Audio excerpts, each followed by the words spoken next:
Siapa yang nggak kenal Netflix? Sebuah platform streaming video yang saat ini bisa diakses di lebih dari 150 negara.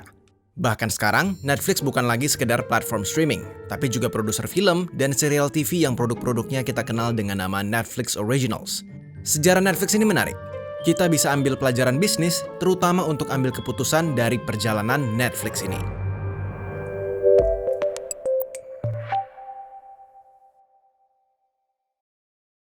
Waktu kecil, saya keingat tiap seminggu atau 2 minggu sekali ada orang bawa tas datang ke rumah, terus dia nunjukin kepingan film-film buat disewain.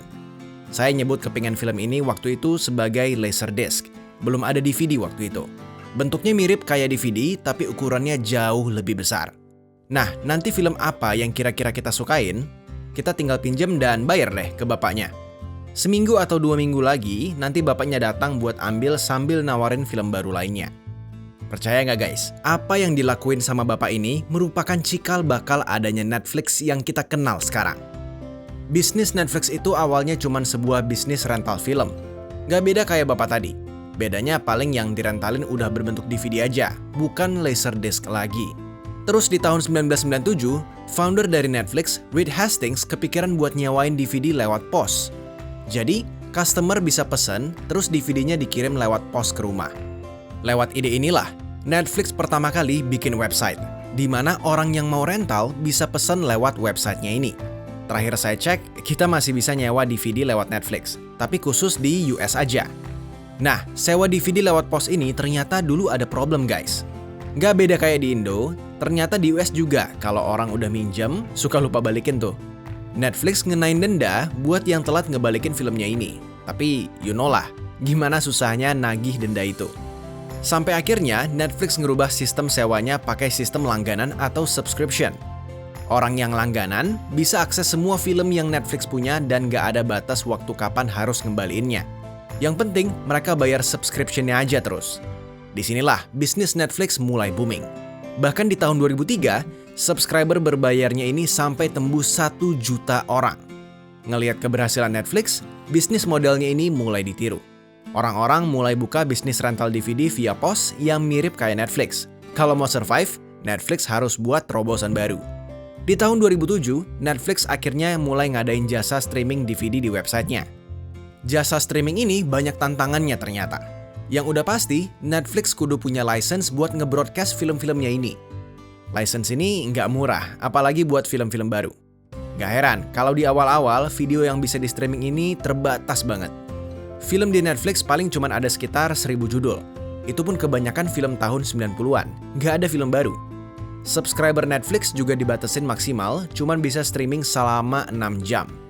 Di saat yang sama, Netflix bukan satu-satunya yang punya ide buat streaming video. Amazon dan Disney punya ide serupa. Amazon bikin Amazon Unbox yang setahun kemudian, di tahun 2008, diganti namanya jadi Amazon Video. Disney juga kerjasama dengan NBC dan ngeluarin Hulu sebagai platform streamingnya. Ngelihat perusahaan-perusahaan raksasa ini terjun di bidang yang sama, Netflix yakin kalau bisnis streaming bakal lebih menjanjikan ke depan daripada cuman sekedar bisnis rental DVD. Jadi, bisnis streaming ini harus difokusin. Mahalnya license yang harus Netflix bayar, sama mulai sengitnya kompetisi di dunia streaming ini, nge-push Netflix untuk produksi film sendiri. Kalau Netflix bisa bikin film sendiri, di samping nggak perlu pusing masalah license, filmnya ini nggak bakal ada di platform lain, cuman ada di Netflix. Tapi problemnya, untuk produksi film sendiri itu biayanya besar. Netflix juga nggak punya expertise untuk jadi produser film. Dia cuman punya pengalaman ngedistribusin film sama punya duitnya aja saat itu. Hitung punya hitung, akhirnya produksi film ini lebih baik di-outsource keluar daripada di-handle sendiri. Netflix kerjasama dengan berbagai perusahaan studio film buat ngeproduksi film-film eksklusifnya. Sampai akhirnya lahirlah Netflix Originals. Film eksklusif pertama Netflix adalah Lilyhammer yang rilis di tahun 2012. Sayangnya, film ini nggak begitu booming. Biarpun kurang diminati, Netflix tetap mutusin untuk terus lanjut. Dia terus nyoba ngeproduksi film eksklusifnya. Sampai akhirnya di tahun 2013, 2 film Netflix Originals yaitu House of Cards and Orange is the New Black booming. Bisa dibilang di era ini fokus bisnis Netflix mulai berubah. Kalau sebelumnya Netflix ngandelin film-film jadi dari orang lain, sekarang dia spending gila-gilaan buat bikin film sendiri. Buat ngeproduksi 2 seasons pertama dari House of Cards aja, Netflix ngeluarin lebih dari 100 juta US dollar. Belum Orange is the New Black, yang ngabisin duit Netflix sekitar 4 juta US dollar per episode. Keputusan ngeproduksi film ini sendiri nggak main-main guys. Tapi untungnya, Netflix berhasil ngelahirin beberapa film eksklusif yang booming lagi setelah itu. Kayak Stranger Things, Ozark, dan masih banyak lagi. Gak bisa dipungkiri, lewat strategi bisnisnya ini, Netflix jadi raja di bisnis streaming. Di tahun 2018, Netflix punya sekitar 130 juta subscriber berbayar dari seluruh dunia. Sementara, Amazon Prime Video cuma punya 26 juta subscriber, dan Hulu cuma punya 25 juta subscriber. Pas pandemi COVID kemarin, jumlah subscriber Netflix ini lebih gila lagi. Selama tahun 2020 sampai tahun 2021, subscriber Netflix nambah sebanyak 54,6 juta subscriber, kebanyakan dari mereka join di 6 bulan pertama masa-masa pandemi. Sayangnya, di akhir tahun 2021, bertepatan dengan relaksasi aturan pandemi di berbagai dunia, pertumbuhan Netflix ini menurun. Sampai pertengahan tahun 2022, Netflix kehilangan lebih dari 2 juta subscriber. Gak heran, harga saham Netflix ancur-ancuran di periode ini. Tapi lagi-lagi, Netflix nggak tinggal diem. Netflix tahu, selama pandemi banyak yang dompetnya jadi makin tipis. Dia ngeluarin paket langganan yang bernama Ad-Supported Plan. Intinya, ini paket langganan dengan harga murah. Tapi di filmnya nanti bakal ada iklan. Terus koleksi filmnya ini juga nggak sebanyak paket yang biasa. Masih belum tahu seberapa efektif strategi Netflix yang satu ini. Tapi seenggaknya, Netflix berhasil dapetin 2,4 juta subscriber baru di akhir tahun 2022. Nah, dari cerita Netflix ini, saya mau tanya, kira-kira ada berapa banyak keputusan yang Netflix ambil di sepanjang perjalanan bisnisnya ini? Banyak pastinya guys. Mulai dari mutusin rental DVD lewat pos, bikin website, ganti model pembayaran jadi subscription, bikin jasa streaming, bikin Netflix Originals, outsource produksi filmnya, sampai yang terakhir, ngadain paket murah tapi ada iklannya. Saya yakin, waktu keputusan-keputusan ini diambil, Netflix nggak sembarangan mutusin. Netflix pasti punya pertimbangan-pertimbangan. Yang paling simpel aja, kenapa Netflix tetap mempertahankan bisnis rental DVD-nya yang udah jadul sekarang? Pasti mereka punya pertimbangan buat ini. Terus, pas mutusin sistem pembayarannya nggak pakai sistem sewa per film lagi. Diubah jadi bentuk subscription. Ini juga pasti ada pertimbangan. Belum mutusin untuk fokus bikin filmnya sendiri. Ini juga pasti ada pertimbangannya. Bikin pertimbangan sebelum mengambil keputusan itu penting. Dan ini bukan cuma berlaku untuk Netflix. Kalau kita mau jadi pebisnis, udah pasti kita bakal dihadapin sama segudang problem. Kita harus pikirin cara buat ngadepin problem ini. Kita harus pikirin alternatif way out-nya. Sampai akhirnya kita mutusin mau ambil jalan yang mana.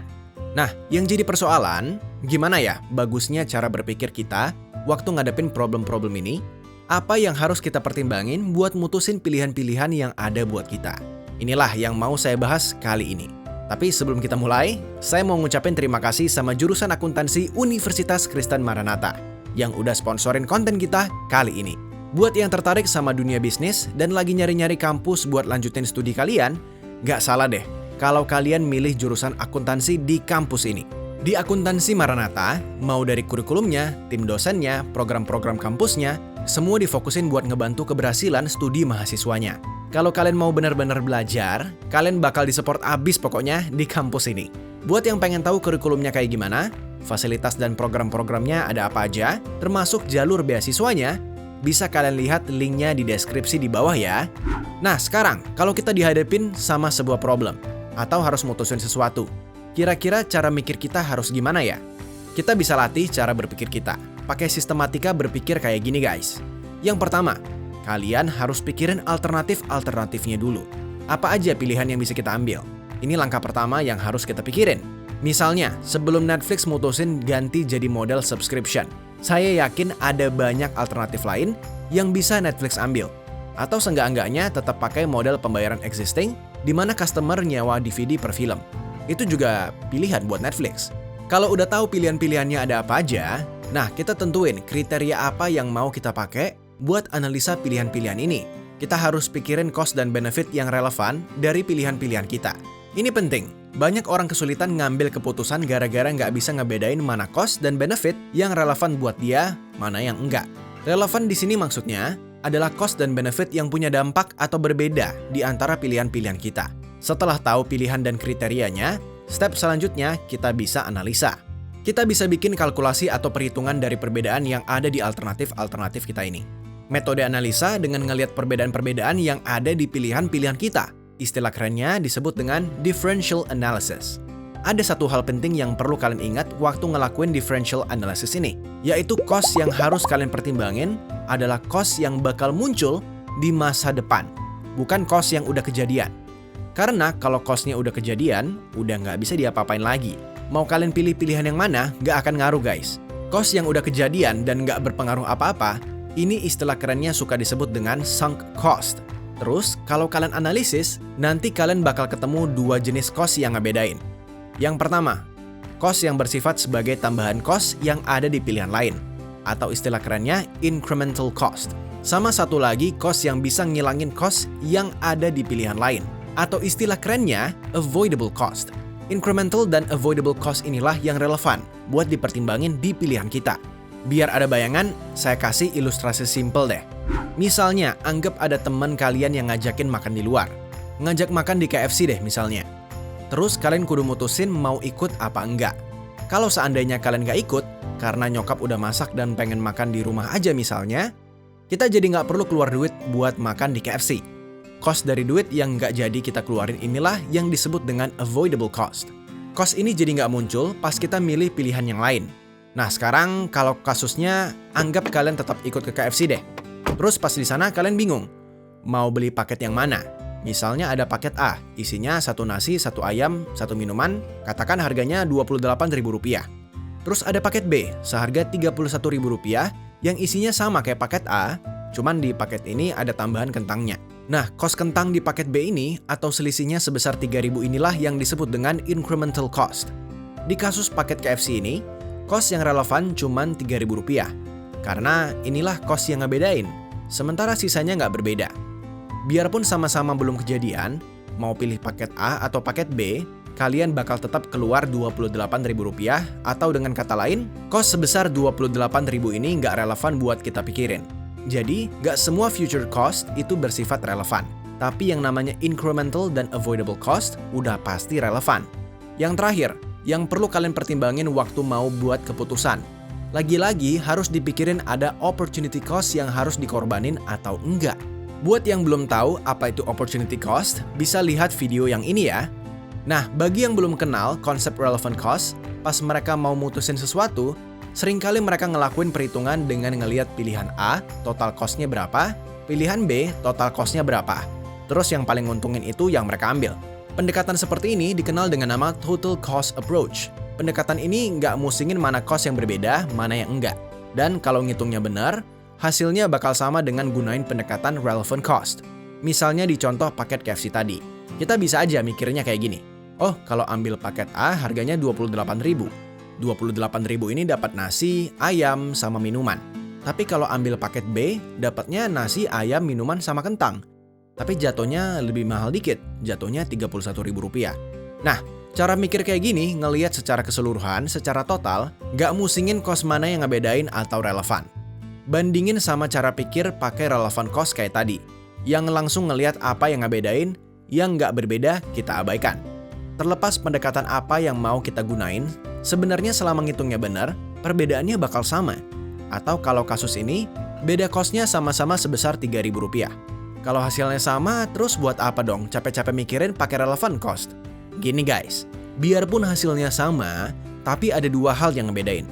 Yang pertama, kalau mau mikir pakai total cost approach, idealnya kita lihat semua pendapatan dan biaya di pilihan yang satu. Terus bandingin sama semua pendapatan dan biaya di pilihan yang lain. Nah, di kenyataan, kadang untuk mutusin sesuatu, kita nggak bisa dapetin informasi yang lengkap tentang pendapatan dan biaya ini. Misalnya pas Netflix mau mutusin apakah Netflix originalnya lebih baik di outsource atau enggak. Kalau mau pakai total cost approach, Netflix harus tahu secara detail pendapatan sama biaya kalau produksi sendiri, sama kalau di outsource. Sementara kita tahu, expertise Netflix bukan di sana tadinya. Dalam situasi kayak gini, mungkin Netflix harus bergantung sama relevant cost. The best yang bisa dilakuin buat mutusin di outsource atau enggaknya, ya mungkin dengan ngelihat cost-cost yang berbeda di antara dua pilihan ini. Perbedaan kedua, antara mikir pakai total cost sama relevant cost, Ini masalah fokus guys. Kalau pakai relevant cost, kita fokus sama apa yang ngebedain dan apa yang relevan. Judgment kita nggak dibikin blur sama yang lain-lain. Ini berguna banget kalau kita lagi mau problem solving. Pengalaman saya, banyak meeting-meeting di perusahaan yang sebenarnya cuma buang-buang waktu. Meeting yang mungkin seharusnya beres 15-30 menit, bisa sampai berjam-jam, karena ya nggak tahu mana yang relevan sama masalah yang dihadapin, sama mana yang enggak. Ujung-ujungnya jadi nggak fokus. Topiknya jadi kesana-kesini. Belum ditambah perdebatan yang nggak perlu. Ini pentingnya kita tahu mana yang relevan, mana yang enggak. Dengan ngelatih mindset kita untuk selalu ngelihat apa yang ngebedain dan relevan di masalah kita bakal lebih fokus. Nggak dibuat blur sama masalah-masalah yang nggak relevan, yang malah bisa bikin misleading atau salah ambil putusan. Terakhir, saya mau ngasih sedikit catatan. Apa yang kalian pelajari tentang differential analysis ini, termasuk topik-topik kita ke depan, bakal fokus sama hal-hal yang bisa dikuantifikasi aja. Kita bakal fokus sama cost-nya. Tapi untuk ambil keputusan di kenyataan, kalian harus pertimbangin juga aspek relevan lainnya yang sifatnya nggak bisa dikuantifikasi. Termasuk resiko yang bakal diambil. Mindsetnya tetap sama. Kita fokus sama hal-hal yang ngebedain dan relevan. Tapi yang perlu kalian pertimbangin bukan cuman sekedar cost-nya aja, tapi semua aspek yang mempengaruhi pilihan-pilihan kalian. Hari ini kita sampai di sini dulu guys. Di topik berikutnya, saya bakal coba bikin beberapa video singkat buat nunjukin gimana penerapan differential analysis ini di beberapa kasus bisnis yang lebih real. Buat yang ngerasa konten ini berguna dan mau terus ngikutin, subscribe ya. Kita bakal terus bahas supaya kalian bisa be simple waktu belajar akuntansi dan finance. See you guys!